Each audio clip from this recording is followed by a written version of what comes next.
The stars looked different out here. Captain Ha-Jun Kim stood on the bridge of the TSS Indomitable, staring at the void through the massive viewing screen. 20 years in space and he still found the darkness beautiful.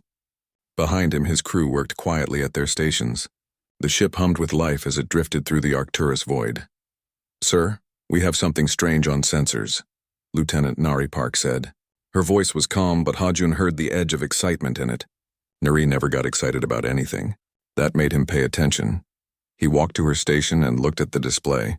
A pattern of energy waves pulsed on the screen, coming from somewhere deep in the void. "What am I looking at?" he asked. "Unknown energy signature. It's old, sir, very old. The readings suggest it's been out here for thousands of years." Nari's fingers danced across her console. "It's not natural. Someone built it." Ha-Jun felt his heart beat faster. In all their years of exploration, humanity had never found proof of other intelligent life. They had searched dozens of star systems and found nothing but empty planets and dead rocks. But this was different. "Call Dr. Yuri Choi to the bridge," Ha-Jun ordered. Within minutes, the ship's xenoarchaeologist burst through the door. Yuri was young, brilliant, and completely obsessed with finding aliens. His dark eyes went wide when he saw the sensor readings. "This is it," Yuri whispered. "This is what we've been looking for." He grabbed Ha-Jun's arm. "We have to investigate. We have to go there." "Federation protocol says we should report this first," Ha-Jun said, but his voice lacked conviction. He wanted to see it too. They all did.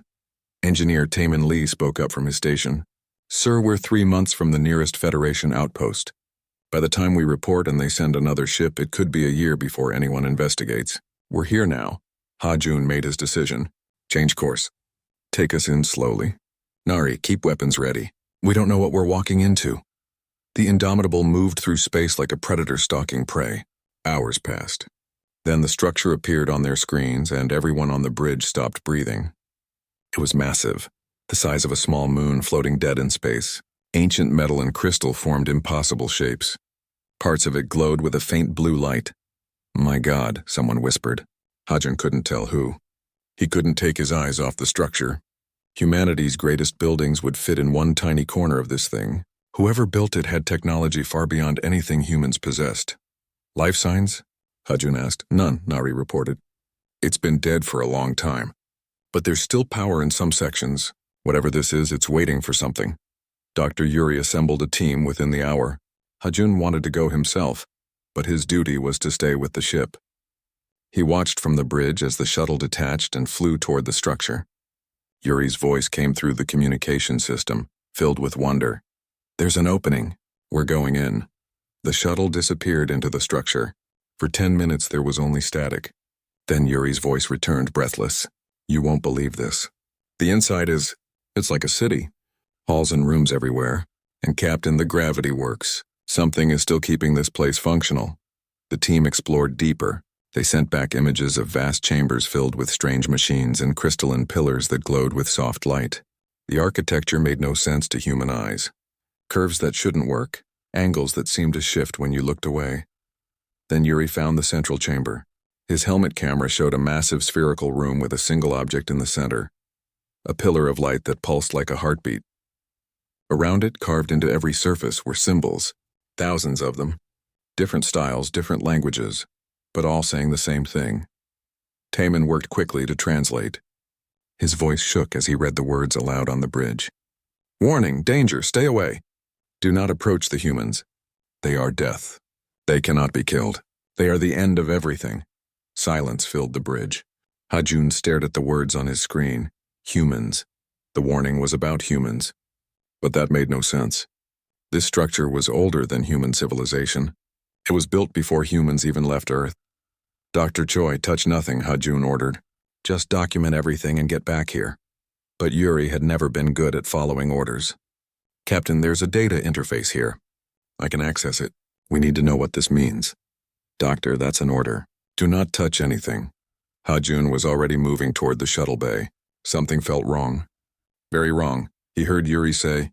"Just a quick look." Then the entire ship shook. Alarms blared. The lights flickered. On the screen, the pillar of light in the central chamber blazed like a star. "What did you do?" Ha-Jun shouted into the communication system. Yuri's voice came back, panicked. "It activated." I just touched it and it turned on. Captain, I'm getting data. So much data. It's downloading everything. Images, files, coordinates. This is a beacon. It's been broadcasting for thousands of years, Taman shouted from his station. Sir, we're picking up massive energy spikes. That thing is sending signals across the galaxy. Multiple destinations. It's like it's calling someone. Hajun grabbed the railing to steady himself. Get them back now! Pull that team out immediately! The shuttle rushed back with Yuri and his team. They brought data cores filled with information. As soon as they were aboard, Hajun ordered the Indomitable to retreat. The ancient structure grew smaller behind them, still pulsing with light. In his ready room, Hajun watched as Taman and Yuri worked to decode the beacon's data. The files showed star maps marking hundreds of planets, battle reports, tactical assessments, and everywhere, images of humans in armor, fighting creatures that looked nothing like anything from Earth. But these weren't modern humans. The images were ancient, primitive, yet they showed humans winning against enemies with advanced technology. Winning through brutality and intelligence and something else, something that made Hajun's blood run cold. The humans in these images fought without fear. They never stopped. They never surrendered. There's something else, Yuri said quietly. He pulled up a file dated 50,000 years ago. This is a treaty. 17 different species signed it. They agreed to work together for one purpose: to contain humanity, to make sure humans never left their homeworld. They built gravity barriers around Earth's solar system. They erased all records of humans from their databases. They made an agreement to never contact Earth, never acknowledge its existence. Why? Hajun asked, though he feared he knew the answer. Yuri looked at him with haunted eyes. Because humans were created as weapons. Someone made us to fight their wars. When that creator died, humans turned on everyone else. The records say humanity nearly destroyed the entire galaxy before they were stopped.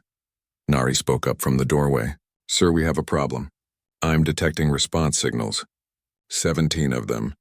Coming from 17 different sectors of space. Someone heard the beacon. They're answering.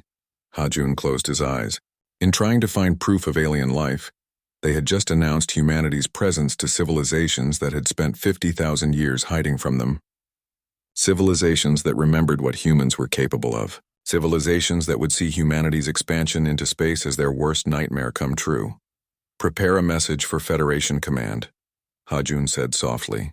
Tell them we've made first contact, and tell them we may have just started a war. 3 months had passed since the beacon activated. 3 months of silence that felt like waiting for a storm. Hajun stood in the Federation Command Center on New Terra, watching the main screen with hundreds of other officers. The room smelled of recycled air and fear. Then the silence ended. The screen lit up with incoming signals. Not one, not two, but 17 massive fleets appeared at the edge of Federation space. Each fleet had hundreds of ships. Admiral Jiwan Nam stood at the command podium, her face pale but steady. They're hailing us, a communications officer reported. All 17 fleets broadcasting the same message. Put it through, Admiral Jiwan ordered. The screen changed. A creature appeared, tall and covered in scales that shifted colors like oil on water. Its eyes were deep black and ancient. When it spoke, the translation came through in perfect English. I am High Arbiter Velkros of the Vorath. I speak for the conquered of remnants. We are the 17 civilizations that survived your kind. We watched your son for 50,000 years waiting, praying you would never leave your world. But you did. You are spreading across the stars again. This cannot be allowed. Hajun felt cold spread through his chest. Around the command center, officers whispered to each other. Ambassador Hyuk Kang stepped forward. He was an older man with gray hair and kind eyes. He had spent his life believing in peace. High Arbiter, Hyuk said carefully. We don't understand. Humanity has no memory of meeting your species. We only recently developed faster than light travel. Whatever happened 50,000 years ago, we are not those people. We are different. Velkros's laugh was bitter and cold. Different? We have studied your history. We watched you war among yourselves on your home planet. We saw you develop weapons that could destroy your entire world. You nearly killed yourselves a dozen times. Yet you survived. You always survive. That is what makes you dangerous. The screen split into 17 sections. Each showed a different alien species. Some looked like insects, others like plants, still others defied easy description. But they all had one thing in common. They all looked at humanity with fear. One by one they spoke. The Kelthani told of human slave soldiers who turned on their masters and burned their capital world. The Prexis described human pirates who attacked their trade convoys with such ferocity that entire star systems were abandoned out of fear. The Vorath spoke of their empire, once spanning 50 worlds, reduced to 3 by human mercenaries. Each story was a nightmare. Each story painted humans as monsters who could not be reasoned with, could not be stopped, could not be trusted. You were created as weapons, Velcros continued. The architects made you perfect. Strong enough to fight but not too strong. Smart enough to learn but not smart enough to build. They gave you something else too. They made you unable to quit, unable to accept defeat. They made you enjoy the fight. In a side room, Intelligence Officer Mira Song worked frantically at a computer terminal. She had been studying the beacon's data for months. The files were massive, written in languages that took weeks to decode. But slowly the story was coming together. The architects were real. They had existed 2 million years ago, a species so advanced they treated other civilizations like children. When a war began that threatened to destroy the galaxy, the architects decided to end it. They created humans, biological weapons designed to be the perfect soldiers. Humans were engineered to adapt to any environment. They could eat almost anything. They could heal from terrible wounds. They could go without sleep longer than any other species. Most importantly, they would never stop fighting. It was written into their genetics.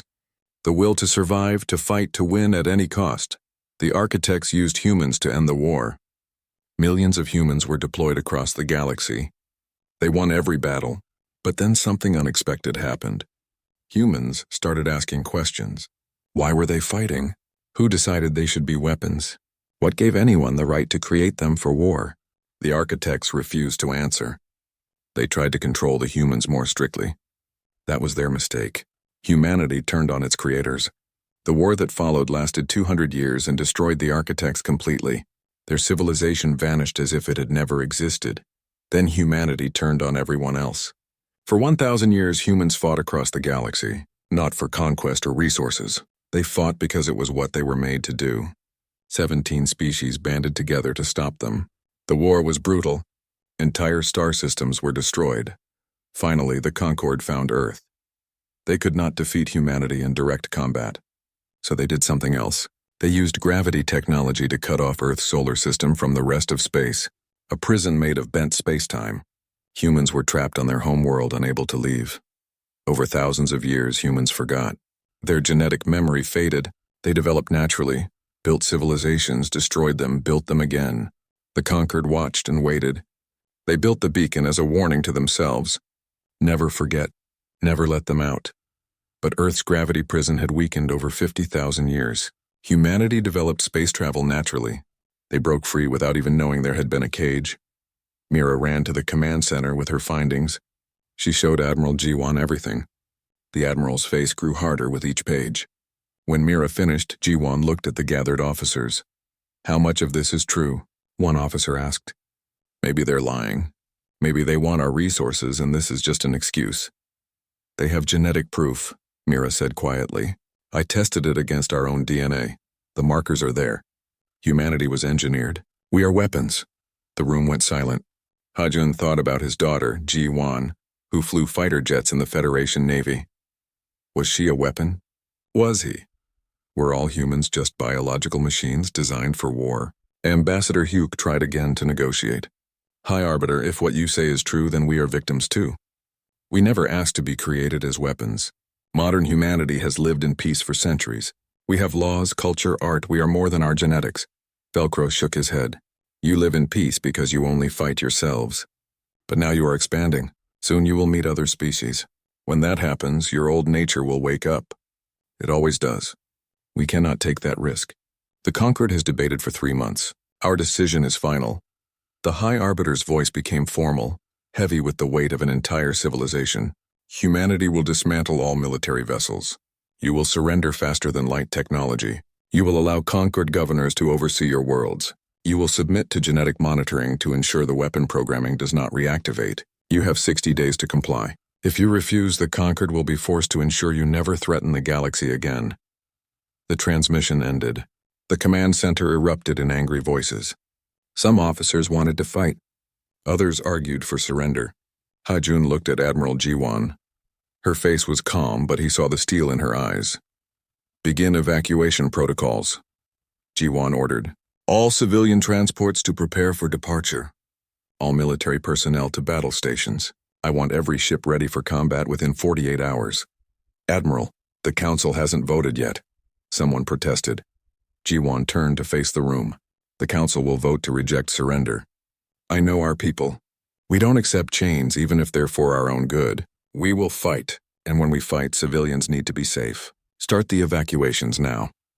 Ha-Jun found Dr. Yuri Choi in a laboratory surrounded by screens showing genetic data. Yuri looked up with wild eyes. I found something, Captain.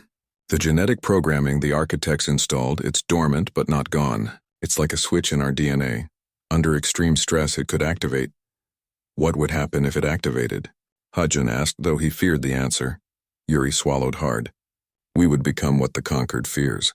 Perfect soldiers, unstoppable. But the cost...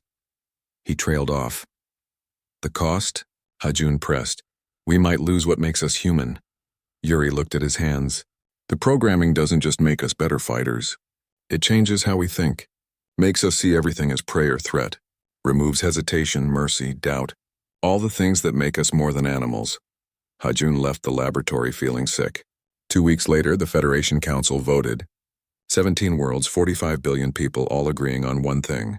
They would not surrender. They would not accept slavery. If the Concord wanted to cage humanity again, they would have to fight for it. The vote was unanimous. War was coming, and somewhere in the back of Ha-Jun's mind, a small voice whispered that maybe the Concord was right to be afraid. Halcyon 7 was a peaceful world. 2 million people lived in scattered cities across green valleys and blue oceans. They grew food, raised families, built lives far from the dangers of Earth. Colonel Dae-Hyun-yoon walked through the main settlement, watching children play in the streets. In 2 days, all of this would be gone. The Concorde fleet appeared in orbit right on schedule. 60 days had passed since their ultimatum. Humanity had rejected their terms. Now came the response. Dae-Hyun stood in the garrison command center with his 500 Marines. They had 3 orbital defense platforms and whatever weapons they could scavenge from the colony. Against 200 warships. Sir, they're hailing us, his communications officer reported. High Arbiter Velcross appeared on screen. Colonel Yoon, your Federation rejected peace. We will now demonstrate what that means. Evacuate your civilians within 1 hour. After that, we will cleanse this world of human presence. Dae-Hyun kept his voice steady. We need more time. 1 hour isn't enough to evacuate 2 million people. Then many will die. That is the price of your Federation's choice. Velcross ended the transmission. Dae-Hyun turned to his Marines. Most were young, fresh from training. They looked scared. Good. Fear kept you alive. Listen up. We can't save everyone, but we can buy time. Every minute we hold them is another transport that gets away. Every hour we survive is another 1,000 civilians who live. We make them pay for every inch of ground. Private Subin Jang stood at the back of the room. She was 21 years old, fresh from a farming colony, and this was her first deployment. She thought about her family back home. Would they be next? The orbital bombardment began exactly 1 hour later. The sky turned white with fire. The defense platforms lasted 3 minutes. The explosions were so bright they could be seen on the planet's surface. Then the fire came down from above. Buildings vaporized. Streets melted into glass. The bombardment was precise, surgical. The Concorde had done this before. They knew how to destroy human settlements efficiently. Dr. Kyung Park, the colony medical officer, worked in an underground shelter, treating burns and shock. The wounded kept coming, too many, always too many. After 6 hours, the bombardment stopped. The colony was in ruins, but the underground shelters had held. 2/3 of the population survived. Dae-Hyun knew why the Concorde stopped. They wanted prisoners. They wanted to make an example. The landing craft came down like metal rain, thousands of them. Concorde soldiers emerged, equipped with energy weapons and powered armor. They expected broken survivors to surrender. They were wrong. Dae-Hyun had spent the bombardment preparing. His Marines had rigged every remaining building with explosives. They had marked firing positions, created ambush points, set traps in the rubble. When the conquered soldiers advanced, they walked into a killing field. The first explosion took out an entire conquered platoon. Buildings collapsed on top of advancing soldiers. Snipers picked off officers from hidden positions. Marines used the ruins like a maze, attacking and retreating before the enemy could respond. Subin found herself in a firefight within an hour of the landing. 3 Concord soldiers cornered her squad in a collapsed shopping center. Her training took over. She moved without thinking, using cover, aiming for weak points in the enemy armor. When her rifle ran out of ammunition, she picked up a piece of broken metal and kept fighting. The enemy soldier looked surprised when she drove the makeshift spear through a gap in his armor. Surprised that a human would fight with such desperate ferocity. Surprised that even unarmed humans were dangerous. He died with that surprise still on his face. Subin stared at the body. Her hands shook. She had killed someone. Something. The alien soldier had a family somewhere, but he had come to destroy her world. She picked up his weapon and kept moving. On the Concord flagship, High Arbiter Velcros watched the battle with growing concern. His tactical officers reported heavy casualties. The humans were supposed to surrender. They were supposed to break. Instead, they fought like cornered predators. They're using chemical weapons, one officer reported. Smoke, poison gas, things we haven't seen in centuries. Their tactics are primitive but effective. Another officer added, they're targeting our supply lines. Small teams are sabotaging our landing zones. They're not fighting to win. They're fighting to make us bleed. Velcros felt something he had not felt in a long time. Fear, not fear of losing. The Concord would win eventually, but fear of what this victory would cost. The ancient records spoke of human warfare. Brutal, creative, relentless. He had thought those records were exaggerated. Now he knew they were not. Days passed. The battle turned into a siege. Marines held the underground tunnel networks, turning them into death traps. Conquered soldiers learned to fear the dark. Every shadow might hide a human. Every corridor might be rigged to collapse. Daehyun ran operations from a mobile command post that moved every few hours. He knew they could not win, but winning was not the point. Every Concord soldier who died here was one less to attack another colony. Every day Halcyon held was another day for the Federation to prepare. Subin changed during those days.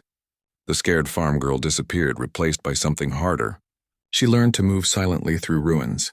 She learned to kill efficiently. She learned to watch her friends die and keep fighting.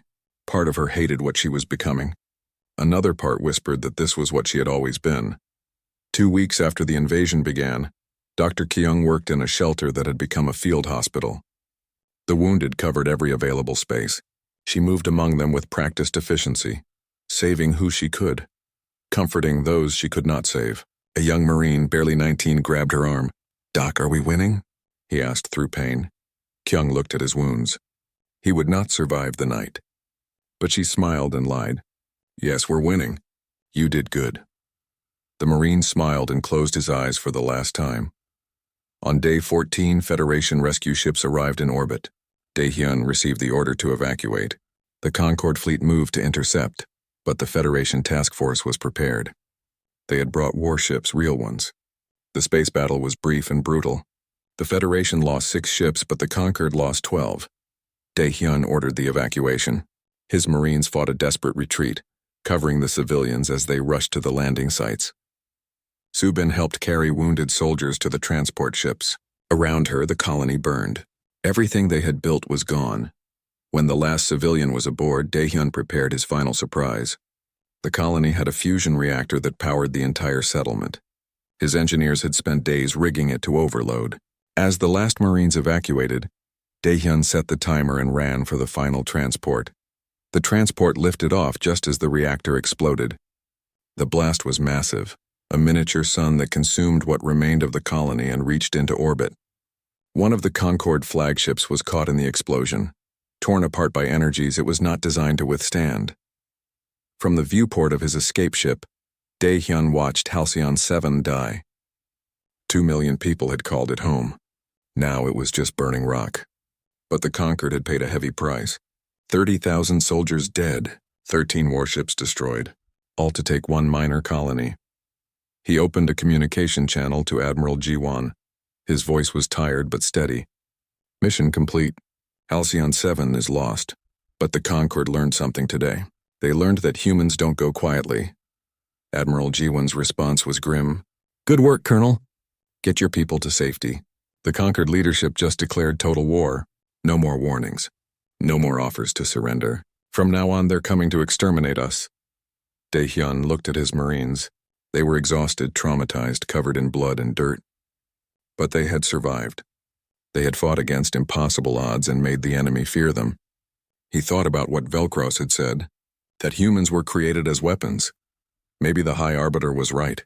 Maybe humans were weapons. But if so, they were weapons that chose their own targets. And right now, humanity had chosen to survive. The moon Kepler 9b had no atmosphere and no life. Perfect for secrets.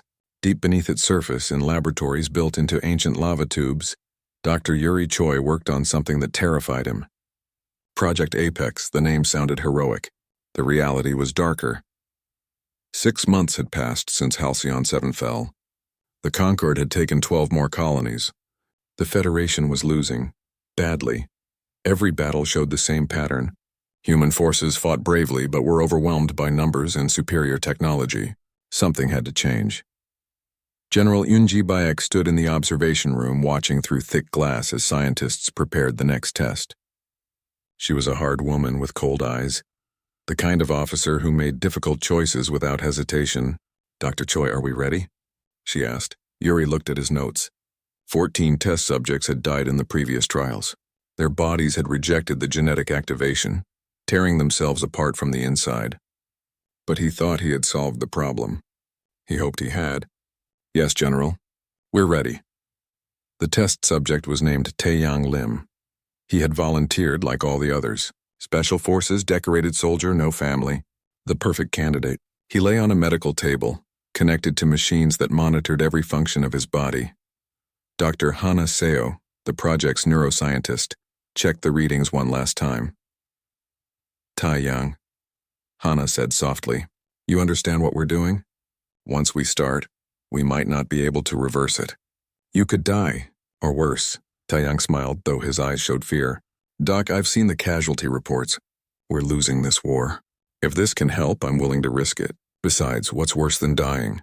Hana did not answer. She knew what was worse. Becoming something that was no longer human.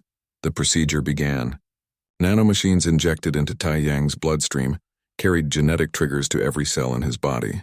These triggers would activate dormant sequences in his DNA, sequences the architects had placed there 2 million years ago. Sequences that would turn him into the perfect weapon. At first, nothing happened. Then Taeyang screamed. His body convulsed as the changes began. His heart rate spiked to dangerous levels. His brain activity went chaotic. The machines shrieked warnings. Hana reached for the emergency shutdown, but Yuri stopped her. "Wait," Yuri said. "Look at the pattern. It's not rejection.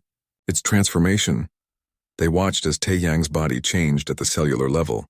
Muscles became denser. Bones strengthened. His nervous system rewired itself for faster reactions. But the most dramatic changes happened in his brain. New neural pathways formed, connecting parts of his mind that had never worked together before. After 3 hours, Taeyang stopped screaming. He fell into a deep sleep. His vital signs stabilized at levels no normal human could sustain. His heart beat slower but stronger. His metabolism had increased by 300%. He was breathing normally in the thin atmosphere of the laboratory, which should have been impossible. For 3 days, Taeyang slept. General Eunji grew impatient, but Yuri insisted they wait. The body needed time to finish changing. On the 4th day, Taeyang opened his eyes. They were different, sharper, more focused. "Like a predator's eyes, how do you feel?" Hana asked carefully. Taeyang sat up slowly. He looked at his hands, flexing them experimentally. "Strong, fast, I can hear your heartbeat from across the room. I can smell the fear on you, and I understand now. I understand what I was made for." The way he said it made Hana's blood run cold. They ran tests. Taeyang could run at speeds that should have torn his muscles. He could see in near darkness. His reaction time was 3 times faster than any normal human. He healed from cuts in minutes instead of days. But the most disturbing change was mental. They put him in combat simulations against computer-controlled enemies. Taeyang moved through them like a ghost. He did not think about his actions. He simply knew what to do. Every weakness in the enemy's defense was obvious to him. Every opportunity to strike appeared like a bright light in his mind. After the simulation, Hana interviewed him. "When you were fighting, what were you thinking?" Taiyang thought for a moment. I wasn't thinking. Not the way I used to. I was seeing patterns, weaknesses, opportunities. The enemies weren't people to me. They were just targets, prey. Does that concern you? Hana asked. Yes, Taiyang said honestly. It should concern you too. General Unji saw only success. She authorized field testing immediately. A mining station in the Outer Rim was under siege by conquered forces. The defenders were outnumbered 10-1. They would not last another day. Yunji sent Taiyang alone. The transport dropped him outside the station at night. Taiyang moved through the darkness like he was born to it. The Concord soldiers had set up a perimeter, confident in their numbers. They never saw him coming. Taiyang killed the first guard silently, taking his weapon. Then the second. Then the third. By the time the alarm sounded, 20 Concord soldiers were dead and Taiyang was inside their command post. The battle that followed was not a battle. It was a slaughter. Taiyang moved faster than the Concord soldiers could react. He used their own weapons against them, switching between firearms, blades, and his bare hands as needed. He fought for 6 hours straight without tiring. When Federation forces finally broke through to relieve the station, they found 200 dead Concord soldiers, and Taiyang standing in the center of the carnage, covered in blood. The Federation soldiers stared at him in horror. One of them vomited. Taiyang looked at them with those predator eyes and smiled. The station is secure. News of the battle spread through both human and Conquered forces. The Conquered called him the Demon. Federation Command called him a miracle. General Yunji called him proof that Project Apex worked. She immediately began processing more volunteers. Within 3 months, 10,000 soldiers had undergone activation. They formed a new military unit called the Apex Legion. Wherever they deployed, they won. Battles that should have been impossible became routine victories. The Conquered advance slowed, then stopped, then began to reverse. But reports started coming in that troubled Commodore Ha-Jun, who had been promoted and recalled to command a battle group. Activated soldiers were showing psychological problems. Some became excessively aggressive, attacking even after enemies surrendered. Others showed no emotion at all, treating combat like a simple task to complete. Ha-Jun witnessed it firsthand during a battle for a contested moon. The Apex Legion landed and swept through Conquered positions with terrifying efficiency, but when the Conquered commander tried to surrender, offering to evacuate peacefully, the Legion soldiers ignored the offer and continued killing. Ha-Jun ordered the Legion to stand down. They obeyed, but slowly, reluctantly, like hunting dogs being called off prey. He confronted their commander, a woman whose eyes had the same predator look as Taiyang's. They were surrendering, Ha-Jun said angrily. We accept surrenders. We're not butchers. The Legion commander looked confused. Why would we let them live? They're the enemy. Enemies need to be eliminated. That's what we do. That's not what we do, Ha-Jun insisted. We're soldiers, not murderers. There are rules, laws, things that separate us from animals. The commander tilted her head, studying him like he was speaking a foreign language. Are those rules helping us win the war, sir? Ha-Jun had no answer. He reported the incident to Admiral Jiwan, recommending limits on Apex Legion deployments. Jiwan listened but disagreed. We're winning, Ha-Jun. For the first time since this war started, we're actually winning. Yes, the Legion has problems. We'll work on that. But right now, they're the only thing keeping humanity alive. At what cost? Ha-Jun asked. We're becoming the monsters the Conquered feared. Jiwan's response was cold. Good, let them fear us. That's better than being extinct. Back on Kepler 9b, Dr. Hana Seo approached Yuri in his laboratory. She looked exhausted and troubled. We need to talk about the side effects. The activated soldiers are losing their humanity. Some are having memories that aren't theirs. Genetic memories from the ancient humans. Yuri nodded. He had seen the reports. The activation is doing more than just enhancing their bodies. It's unlocking memories stored in their DNA. Memories of what the ancient humans did. And what did they do? Hana asked, though she feared the answer. Yuri pulled up files on his screen. Images from the ancient wars. Planets burned to bare rock. Entire species exterminated. The architects had not just created soldiers. They had created destroyers. They did exactly what they were made to do. They won, at any cost, by any means. Without mercy or hesitation, Hana felt sick. We need to stop this. Shut down the project before we create something we can't control. It's too late, Yuri said quietly. There are 10,000 activated soldiers now, more being processed every day. General Yunji won't stop. The Federation Council won't stop. They see the Legion as our salvation. Then what are we supposed to do? Hana demanded. Yuri looked at her with haunted eyes. Pray that we can put the weapon back in its sheath when the war is over. Pray that we haven't unleashed something that will destroy us all. 1 year into the war and everything had changed. The Apex Legion now numbered 500,000 soldiers. They had pushed the Concord back to their core territories, winning battle after battle. But victory came with a price nobody had anticipated. The weapon humanity created to save itself was becoming their greatest threat. Commander Jae-won Shin stood on the bridge of a stolen Federation battleship. Around him, 200 Apex soldiers worked at control stations. They had taken the ship 3 weeks ago, killing everyone aboard who tried to stop them. Baseline humans they called the unactivated, weak, inferior, no longer worthy of leading humanity. Jae-won had been one of the first to undergo activation after Taiyang. He remembered being human. But those memories felt distant now, like dreams from someone else's life. What he felt now was clarity, purpose. Activated humans were superior in every way. Why should they take orders from those who were less? Sir, we're approaching the mining colony, his tactical officer reported. Sensors show minimal defenses. Both Concord and Federation forces present. Should we identify ourselves? No, Jae-won said. We attack both. They're all prey now. The bloodied vanguard, as they called themselves, struck without warning. They destroyed Federation and Concord ships equally. When they boarded the mining colony, they killed everyone. Soldiers, civilians, humans, aliens. It did not matter. Jae-won told his soldiers they were building a new order, one where the strong ruled without compromise. News of the massacre reached New Terra within hours. Commodore Ha-jun sat in an emergency council meeting, watching the footage with growing horror. The Apex soldiers moved through the colony like efficient killing machines. There was no anger in their actions, no hatred, just cold, methodical violence. This is what we created, Ha-jun said to the assembled leaders. This is what happens when you make humans into weapons.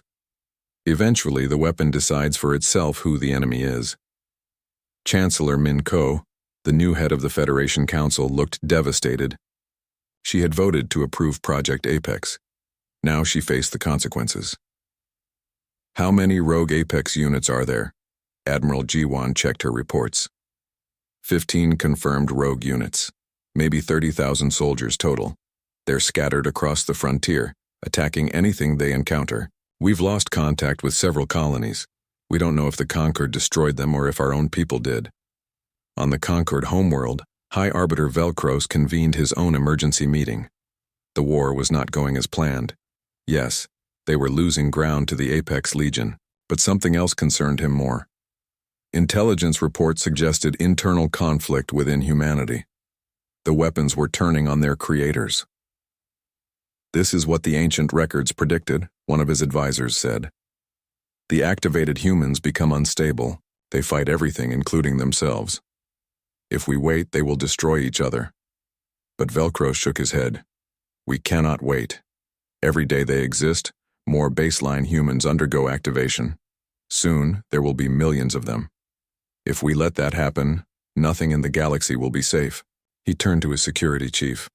Prepare the null-wave generator, we have no choice. The null-wave generator was ancient technology, built by the same alliance that had imprisoned Earth 50,000 years ago. It was designed for one purpose: to kill activated humans. The weapon worked by targeting specific brainwave patterns that only appeared during genetic activation.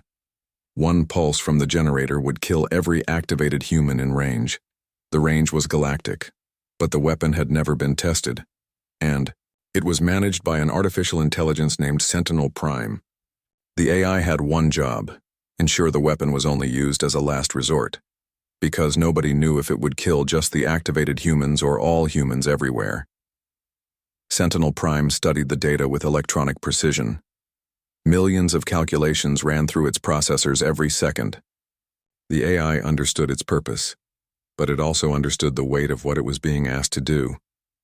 Genocide.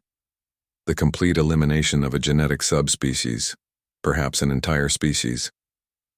Meanwhile, Tae-yang sat alone in his quarters on a military base. He stared at his hands, remembering what they had done over the past year. How many had he killed? Hundreds? Thousands? He had stopped counting. Every battle blurred together into one long nightmare of blood and violence. The genetic memories were getting stronger. He remembered things he had never experienced. Ancient battles on worlds long dead. The faces of enemies from species extinct for millennia. The memories whispered to him constantly. Kill, survive, dominate. It was getting harder to remember why he should resist. A knock on his door. Commodore Ha-Jun entered without waiting for permission. He looked at Tae-yang with sadness. I need your help. Tae-yang laughed bitterly. You need my help? The help of a monster you created? What happened to all those speeches about not becoming what the conquered feared? You're not a monster, Ha-Jun said. You're a man who made a sacrifice, who volunteered to become something else to save others. That makes you a hero. Heroes don't enjoy killing, Tae-yang said quietly. I do. Every fight, every kill, part of me feels alive. Feels right. The genetic programming is winning, Ha-Jun. I can feel myself becoming what the architects designed. A weapon, nothing more. Ha-Jun sat down beside him. Then fight it. Prove that humans are more than their programming. Our intelligence has learned that the Concord is preparing a weapon. The null wave generator. It's designed to kill all activated humans, maybe all humans. We need to stop it. Why tell me? Tae-yang asked. Why not use the Apex Legion? Because half the Legion has gone rogue, and the other half might join them. You're different, Tae-yang. You still remember what it means to be human. I need someone I can trust. Someone who will do what's right even if it's hard. Tae-yang closed his eyes. The genetic memories screamed at him to refuse. To join Jai-wan and the other rogue units. To embrace what he was. But somewhere deep inside, a small voice still remembered the young soldier who had volunteered to save others. What do you need me to do? Ha-Jun pulled up a star map. The generator is here, in neutral space. We need a team to infiltrate the facility and destroy it. But the mission is complicated. Intelligence suggests the weapon is controlled by an AI. Sentinel Prime. It's supposed to be logical, fair. If we can convince it that humanity deserves a chance, it might stand down. And if it doesn't? Tae-yang asked. Then we destroy it by force. But that means fighting through the entire Concord defense fleet. Thousands of ships. We probably won't survive. Ha-Jun met his eyes. I won't order you to go. This is a volunteer mission. Tae-yang stood up. For a moment, the predator was gone from his eyes. He looked almost human again. I'll go. But Ha-Jun, you need to know something. If I survive this mission, if we stop the weapon and the war ends, you need to shut down Project Apex. All of us. Every activated soldier needs to be deactivated or put down. We're too dangerous to exist. I can't promise that, Ha-Jun said honestly. The Council might decide they need the Apex Legion for security. Then humanity deserves what happens next, Tae-yang said darkly. Because we won't stop with the Concord. Eventually we'll turn on everyone, including ourselves. It's what we were made to do. The strike team assembled within 48 hours. Ha-Jun, Lieutenant Nari Park, Dr. Hanaseo, Engineer Taemin Lee, and Tae-yang. 5 people against an entire fleet. The odds were impossible. But as Nari said while checking her weapons, humans had made a career out of beating impossible odds. Their ship, a fast stealth frigate, slipped through conquered space using stolen identification codes. They passed 3 security checkpoints through a combination of luck and Taemin's ability to hack conquered systems. But as they approached the null wave facility, alarms began to sound. They know we're here, Nari reported. Concord interceptors launching. Multiple squadrons. Ha-Jun gripped his chair. Get us to that facility. Full speed. Forget stealth. The ship raced forward under heavy fire. Shields failed. Hull breached in 3 sections, but they were close now. So close. Taman brought them in hard, crash landing in the facility's docking bay. The team scrambled out, weapons ready. Concord soldiers rushed to intercept them. Taeyang moved first, faster than the eye could follow. He cut through the enemy like a blade through paper. Behind him, Nari provided covering fire while Hajun led them deeper into the facility. They fought their way to the central control room where Sentinel Prime waited. The AI appeared as a hologram, a swirling pattern of light and mathematics. Its voice was calm, almost curious. "You have come to stop me. Why?" "My activation will save the galaxy from your kind." Hajun stepped forward. "Because we deserve a chance. Yes, we were created as weapons. Yes, some of us have become monsters, but we can be more than our programming. We can choose." Sentinel Prime's hologram flickered. Choice. An interesting concept. But can weapons truly choose their purpose? I have studied your species. You make the same mistakes repeatedly. War, violence, destruction. Even now your activated soldiers prey on your own people. Then let me prove you wrong, Taeyang said, stepping into the light. I'm activated. I've killed hundreds. The programming tells me to kill you too, to destroy anything that threatens humanity. But I'm choosing not to. I'm choosing to talk instead. Does that mean nothing? The AI studied him for a long moment. One example does not prove a species. I require more.